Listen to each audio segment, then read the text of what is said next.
Hi, I'm Ron Bateman, the Sheriff of Anne Arundel County.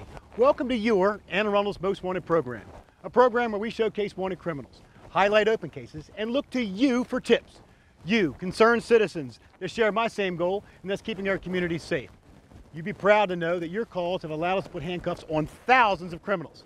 So sit back, set your DVR, or grab a pen and paper, and help do your part in catching criminals. You're watching Anne Arundel's Most Wanted.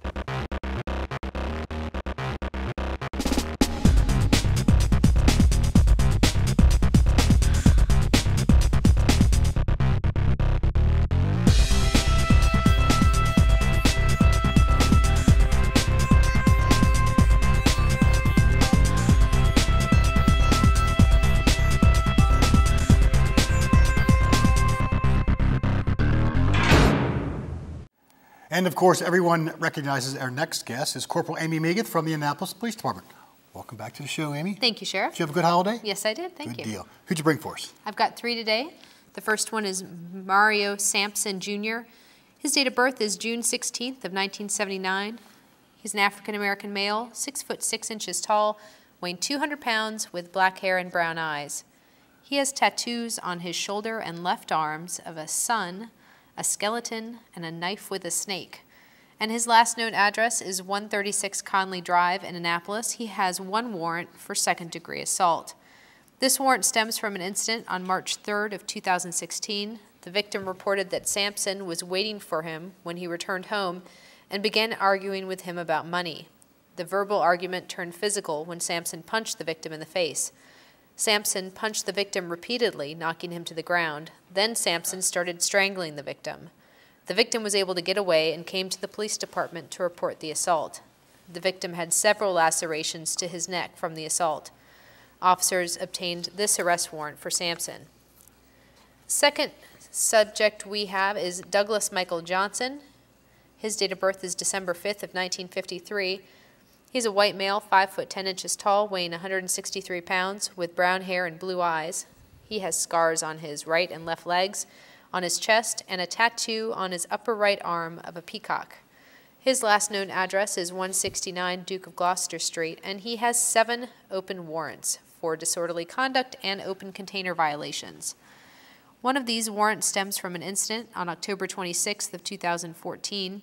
At about 11 a.m., an Annapolis police officer responded to City Dock Coffee for a disorderly man sitting in a chair outside, yelling at people as they walked by. The officer saw the man, Douglas Johnson, sitting in a chair in front of the coffee house drinking a beer. As the officer approached Johnson, he could hear him yelling at people passing by. The officer asked Johnson to stop yelling, and he refused. An employee of the coffee house came out to speak with the officer, and Johnson started making racial comments towards the employee. The officer told Johnson to be quiet, and he refused. The officer arrested Johnson for disorderly conduct and having an open container of alcohol.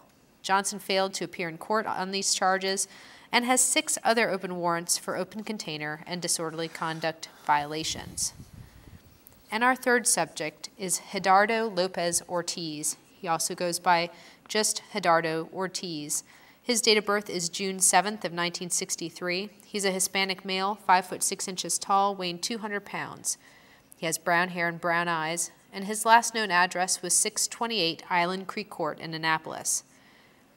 He has 3 open warrants. 2 are for failing to appear in court for traffic charges, and 1 is for first and second degree rape, second degree assault, third degree sex offense, and 2 counts of sexual abuse of a minor.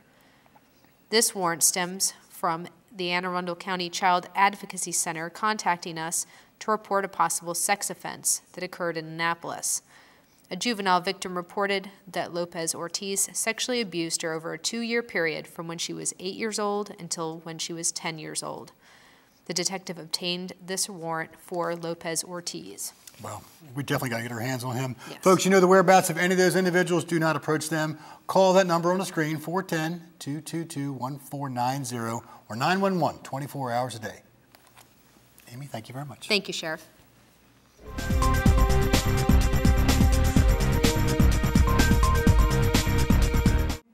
And of course, another regular guest on our show, Sergeant Ed Eicher from the Maryland State Police, Glen Burnieberg. Welcome back to the show, Ed. Yes, sir. Thank you. Happy holidays to you, my brother. Same to you, sir. Who'd you bring for us? We got 4 today. First one is a repeat offender we have, is Miss Pat Lynn Zukowski. Back in April 2015, troopers were called to the area of 97 at Benfield Boulevard for a report of a motor scooter traveling very slow in the fast lane of I-97. The troopers caught up with her and clocked her at 40 miles an hour on 97 in the left lane, right around Maryland Route 648, Annapolis Boulevard. At the Beltway, she took the exit and went up on the eastbound 695, where troopers did stop her. Through the investigation, it was found that through Anne Arundel County, the scooter was reported stolen. Ms. Zukowski was questioned about that and stated her son had borrowed it from her friend, who she was not familiar with, whoever that friend was. The owner of the scooter was contacted and advised that Ms. Zukowski or her son was not giving any permission to remove the scooter from his property. She was charged for the theft of the motor vehicle and failed to appear for her court date in August of 2016. So an active bench warrant is now on file for her. She had an additional bench warrant that was served, and then she failed to appear yet once again. Second subject is Mr. Abel Servin Ortega, Hispanic male, April 2nd, 1986. His last known address was on Sheila Drive in Glen Burnie. In September of this year, Ortega was stopped on I-97 in the area of Wellham Road for failing to obey a properly displayed traffic control device. Once inside the vehicle, the troopers observed several children not properly restrained in child restraints, as required by the motor vehicle law. Through the investigation, it was found that Ortega was also driving his Maryland vehicle without the required insurance. Ortega was cited for negligent driving, failure to secure proper insurance, and numerous child restraint violations.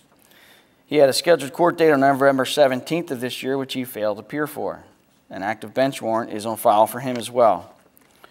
And third is Mr. Mark Jeffrey Schuyler. He's a white male, September 21st, 1947. Last known address was on Hawkins Lane in Annapolis. In August of 2015, Mr. Schuyler was stopped at 97 at Wellham Road for traveling 84 and 65. During the stop and ensuing investigation, it was revealed the registration plate displayed on that vehicle belonged to another vehicle. Throughout the investigation, Schuyler knowingly continued to make false statements, causing troopers to place him under arrest. He was charged with providing false and fictitious statements to police and several traffic charges to include displaying a registration plate belonging to another vehicle. He had a scheduled court date on October 5th of this year where he failed to appear. So an active bench warrant is on file for him. And lastly, we have a critically missing person. It's Miss Ashley Lynn Thomas. She's a white female. February 8th, 1976. No fixed address at this time. On November 22nd of this year, Thomas was reported missing by her husband. Thomas's husband reported he had not seen or heard from her since November 11th of 2016. To date, the investigations revealed Thomas would routinely disappear for a few days at a time, but would always return or make contact with someone that she knew within 2 to 3 days. Thomas is considered critically missing because she's 7 months pregnant. She has brown eyes, strawberry blonde hair, and freckles. She was last seen wearing an Aeropostale sweatshirt, black t-shirt, black maternity pants with blue jeans underneath those, and multiple layers of socks. Additionally, she had a pink and white hat on and was wearing white sneakers. Currently, she is homeless, but is known to frequent the Baltimore City area, as well as Glen Burnie and Easton.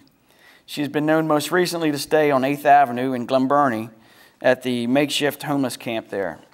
And she also currently has an active warrant through Anne Arundel County for possession with the intent to distribute CDS. She has no vehicle, but utilizes the light rail system as a mode of transportation back and forth. She may have a cellular phone with her, however, attempts to locate her with that phone have been unsuccessful. If you have any information about Thomas or her whereabouts, please contact Detective Sergeant Eicher, Sergeant Heath, or Corporal Lane at 410-761-5130. Very good. Folks, you know the whereabouts of any of those individuals, including that missing person. Call the number on the screen, 410-222-1490, 911, or the missing person, 410-761-5130. Happy holidays. Thank you, sir. Same to you, sir.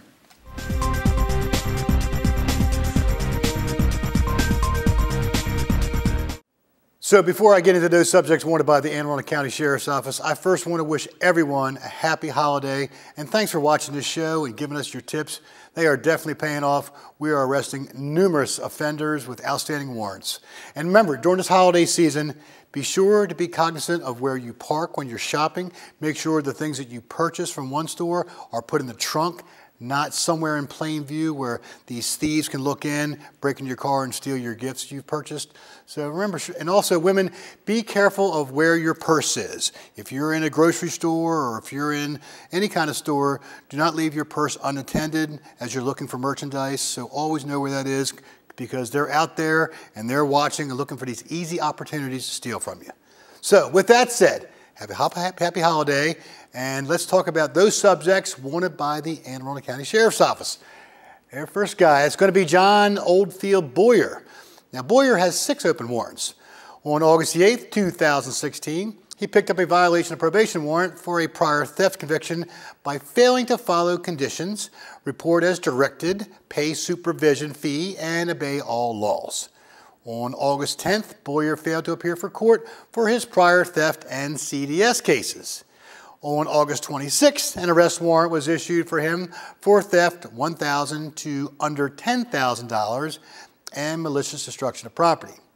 On September 29th, he picked up another VOP warrant for another prior theft conviction by possessing, using, or selling any narcotic, changing his address without supervisory permission, failing to obey all laws, and failing to submit to alcohol and drug evaluations. On November the 14th, he failed to appear for court for his prior CDS possession and paraphernalia charges. Wow. And on November the 17th, he again failed to appear for court, this time for a prior CDS possession case. So today, we are looking for John Oldfield Boyer, who's a 31-year-old white male with a date of birth of April the 9th, 1985. He's 5 foot 11 inches tall, weighs a whopping 150 pounds, and has brown hair and green eyes. His last known address is 3042 Pike Drive in Riva. Our next subject is Matthew Charles Dykes. Dykes has 1 open warrant for child abuse and assault.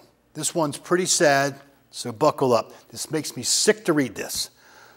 On October the 8th, 2016, the Department of Social Services received information in reference to a possible physical child abuse after the child's mother filed for a protective order against the child's father. It was alleged that Matt Dykes could not handle when his 8-month-old child cried.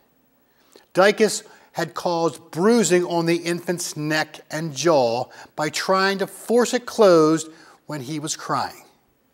He would also force a pacifier into the child's mouth and hold it in place by force, resulting in an imprint around the mouth from the pacifier. Also, Dykes would shove the 8-month-old down, face first, into a pillow to stop him from crying, which obviously did not work. So today, we're looking for this piece of garbage, Matthew Charles Dykes. He's a 34-year-old black male with a date of birth of August the 9th, 1982. He's 5 foot 9 inches tall, weighs 200 pounds, and has black hair and hazel eyes. His last known address, write this down, folks, is 7897 Apartment A, Tall Pines Court in Glen Burnie. Our next subject is Brandon Kennard Miller. Now, Miller has 4 open warrants. On September 15th of 2016, he failed to appear for court for his prior driving on a suspended license case. On October 25th, he failed to appear for court for his prior theft under $1,000 case. And on October 26th, his probation was violated for a prior theft under $100 conviction for failing to obey all laws, follow his supervisor's instructions, and failing to submit to alcohol and drug treatment. And on October 27th, his probation was violated for a prior theft under $1,000 conviction due to failing to obey all laws, follow his supervisor's instruction, and failing to submit to alcohol and drug treatment. So today, we are looking for Brandon Kennard Miller, who is a 32-year-old white male with a date of birth of October 21st, 1984. He's 6 feet tall, weighs 155 pounds, It's brown hair and blue eyes, and his last known address is 1828 Cedar Drive, number 4 in Severn. Now, our last subject. This also makes me sick, so listen to this, folks. It's Jorge Antonio Estrada Santos. Santos has one open warrant for stalking. Story goes that Santos has repeatedly followed a 13-year-old girl to her bus stop in the mornings and also repeatedly followed her while she walked home after getting off of the bus. To be clear, he is not her parent or guardian. Furthermore, he has tried to talk to her, asking and pressuring her to get into his vehicle. Thankfully, her father learned of the ongoing contact and applied for charges against Santos. So today, we are looking for Jorge Antonio Estrada Santos. He's a 48-year-old Hispanic male with the date of birth of February 16, 1968. He's 5 feet 8 inches tall, weighs 160 pounds, black hair, brown eyes. Last known address, write this down, 269 Red Clay Road in Laurel.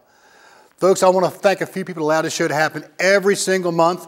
First, my good friend behind the camera, Mr. Dale Boyer from my office, who produces the show, Lieutenant Jennifer Gilbert-Duran. Our county executive, Mr. Steve Shue. Chiefs of police from Anne Arundel County and Annapolis City. It's going to be Tim Altamar and Mike Pristoop. And the Maryland State Police Superintendent, Colonel Bill Palazzi.